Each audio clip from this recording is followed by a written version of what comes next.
రారా తలకాయ నొప్పుగా ఉంది చిరకొట్ట ముందేసా రే మందు సిగరెట్ పాన్ పరాకు గుట్ట మొత్తం మానేశాను రా. ఇది ఎప్పటి నుంచి రా? జస్ట్ ఇప్పటి నుంచే ఫిక్స్ అయిపోయా. ఓన్లీ ఫ్రూట్స్ పదా పోయా కేజీ ఆపిల్ తెచ్చుకుందాం. అన్నా కేజీ ఆపిల్ ఎంతనా? కిలో 350 రూపాయలు బాబు. అన్నా 140 రూపాయలు తలకాయ ఒకటి.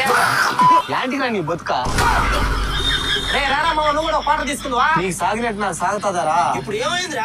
ఒకటే టెన్షన్ గా ఉన్నదిరా. పిల్లకాయలకి స్కూల్ స్టార్ట్ అయిపోతున్నాయి, చెప్పులు కొనాలి, షూలు కొనాలి, ఎక్కడ చూసినా రేట్లు ఎక్కువ చెప్తున్నారా? వస్తే అదే అంటే నీ ప్రాబ్లం. ఇప్పుడు తక్కువలో షూలు చెప్పులు దొరికితే ఓకే కదా. తక్కువ అది ఎక్కడరా? తక్కువలో ఎక్కడ అంటే మన తిరుపతిలో పారాగన్ షూ మార్ట్లు అదిరిపోయి ఆఫర్లు పెట్టేస్తున్నారు. చిన్న పిల్లలకైతే స్కూల్ స్టార్ట్ అవుతాయి కాబట్టి ఇక్కడ చిన్న పిల్లల షూ అయితే స్టార్టింగ్ ప్రైస్ కేవలం 269 రూపాయల నుంచి స్టార్ట్ అవుతున్నాయి. ఇంకా చిన్న పిల్లలకైతే ఏ షూ ఎత్తుకున్నా 10 నుంచి 15% డిస్కౌంట్ కూడా ఇస్తున్నారు. ఇంకా చిన్న పిల్లల నుంచి పెద్దవాళ్ళ వరకు అద్భుతమైన కలెక్షన్ దొరుకుతున్నాయి. ఇంకా ఇక్కడ మీకు ఏ బ్రాండ్ కావాలన్నా దొరుకుతున్నాయి. పారాగన్, క్యాంపస్, బాటా, వుడ్లాండ్ ఇలా మనకు ఏ బ్రాండ్ కావాలన్నా అవైలబుల్ గా ఉన్నాయి. అలాగే ఇక్కడ బయట షాపులతో పోలిస్తే తక్కువకే ఇచ్చేస్తున్నారండి.